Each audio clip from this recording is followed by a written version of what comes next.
Let's recall from chapter 23 that the country's gross domestic product can be written as a sum of 4 different levels of consumption or expenditure. The consumption by private households, the consumption or the investment carried out by companies and corporations in the economy, consumption by government, and net exports. If we assume that the economy is closed so that it doesn't trade with other countries, or alternatively we could assume that the amount of imports just equals the amount of exports, so that net exports are effectively zero, we can simplify this expression by saying that the amount of output or income in the economy is a sum of private consumption, corporate investment, and government purchases.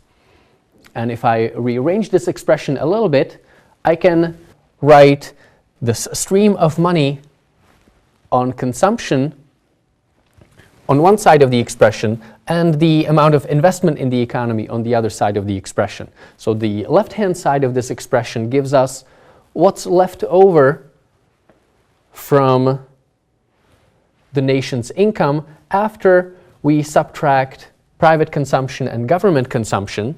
So you can think that the similarity between C and G is that both are thought to be short-term consumption streams, no value for the future. And on the right-hand side, we are told that the difference between income and short-term consumption is the amount of investable resources.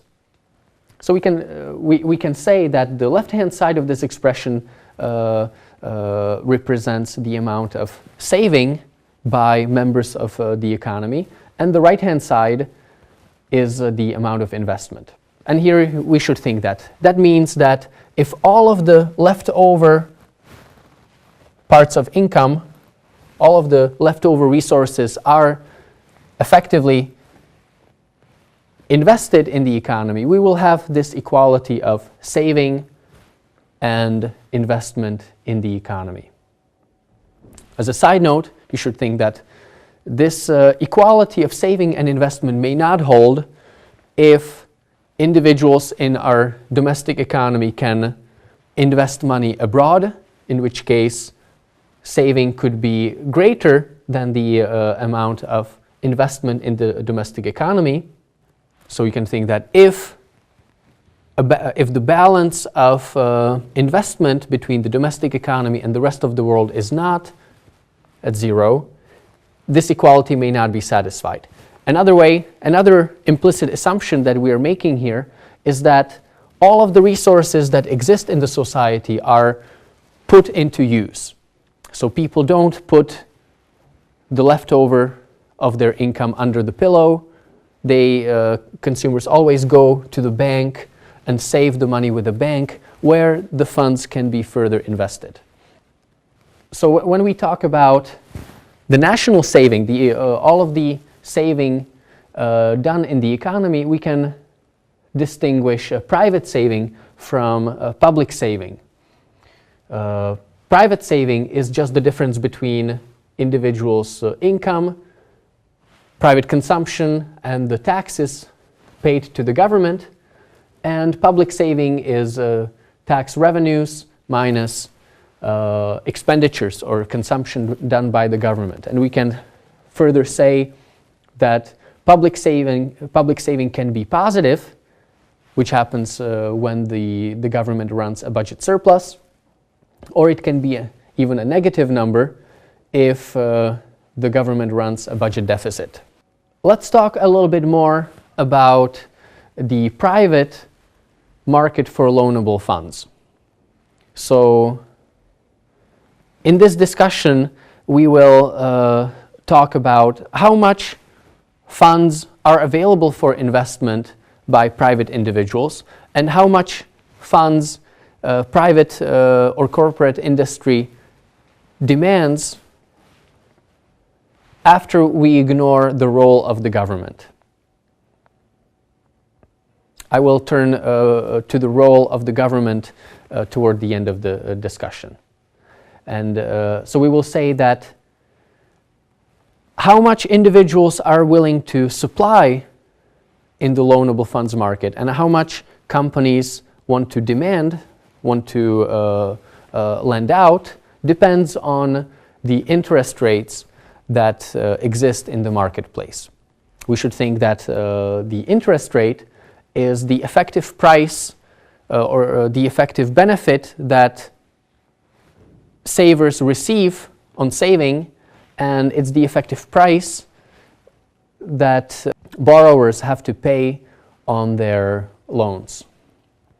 And in particular, we could distinguish nominal interest rate from real interest rate, and we should realize that both the lenders and borrowers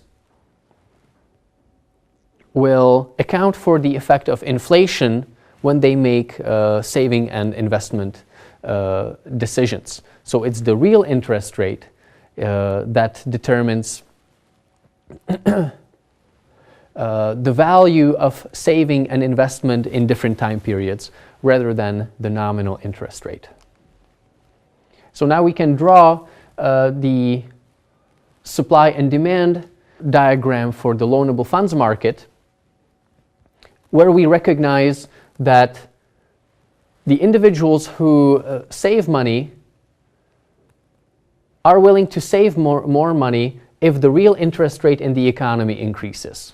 This should be intuitive. It comes from the law of supply, that the greater prices or the greater interest rate is in the marketplace, the greater incentives individuals have to save money. On the other hand, the demand for loanable funds by corporations is a downward sloping line that comes from the law of demand, that when prices increase, that reduces the incentive of companies to take out loans.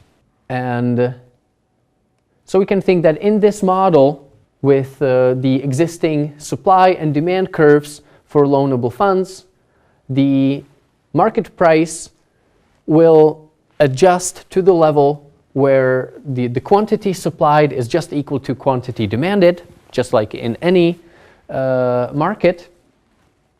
And so we would say that the equilibrium real interest rate will get established at this level. Thinking about the real world, you may think that if banks are setting their interest rates, the interest rate that they choose will equate the amount of funds that individuals are willing to save with the bank with the amount that other banks or corporations are willing to take out from the bank.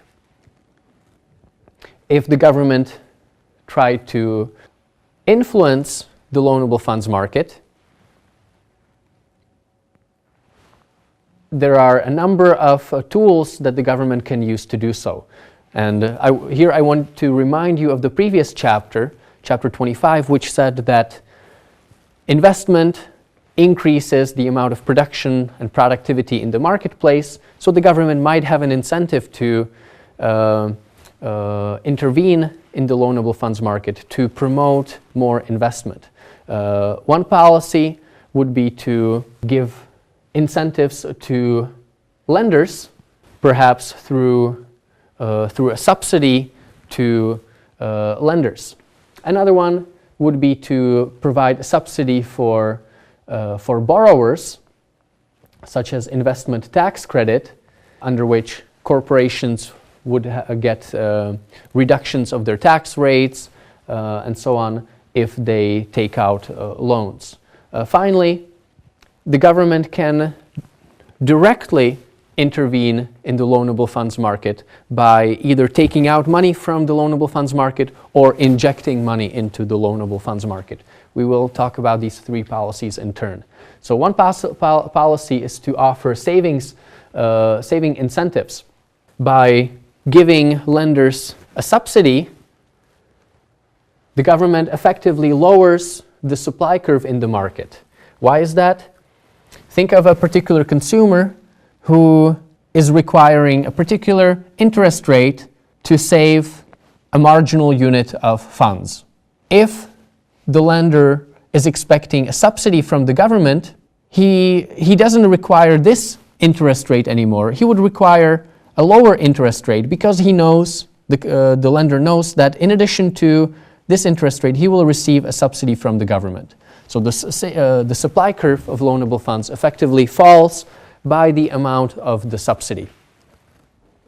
Similarly, if the government offers investment incentives, notice that the demand curve shows us the maximum willingness to pay of corporations for loans.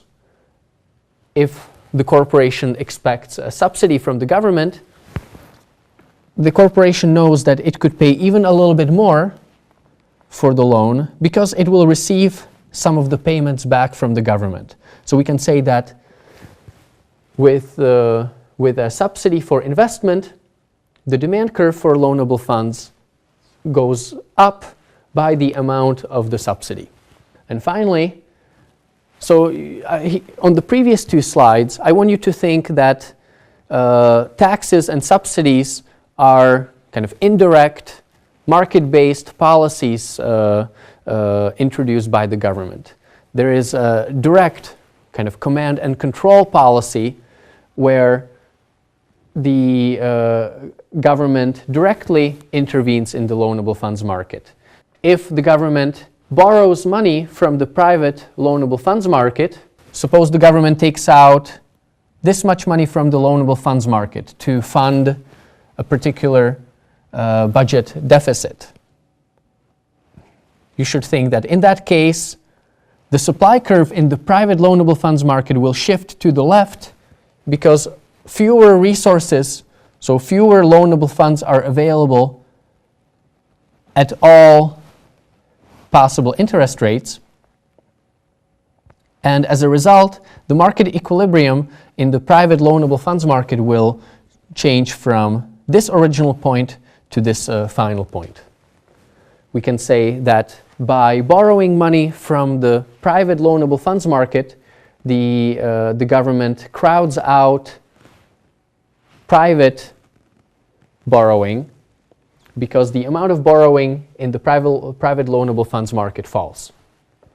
And a small side note on this topic is that really the amount of crowding out is not the entire amount of government borrowing. We said that the government borrows this much funds from the private loanable funds market, but we would notice that the equilibrium private amount of borrowing only falls by this much. So as a side note, I want you to think that the amount crowded out is not the same, it's slightly less than the amount borrowed by the government to fund budget deficit.